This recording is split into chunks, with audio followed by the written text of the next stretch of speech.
Assalamu alaikum everyone. I'm your teacher, Miss Sitwat. I hope you all are fine. Now last week we have learned and write the spelling of number 11 and 12, and today we will write the spelling of number 13, 14 and 15. So let's start. The spelling of number 13 is THIRTEEN 13. Now repeat it. THIRTEEN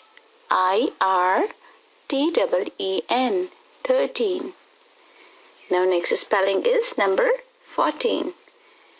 The spelling of number 14 is FOUR4 TEEN teen 14. FOUR4 TEEN teen 14. And the next spelling is 15. The spelling of 15 is FIFTEEN teen 15. FIFTEEN teen 15. The homework time, as you know, you will learn and write the spelling of 13, 14 and 15 in your rough copies. So take care, Allah Hafiz and bye-bye.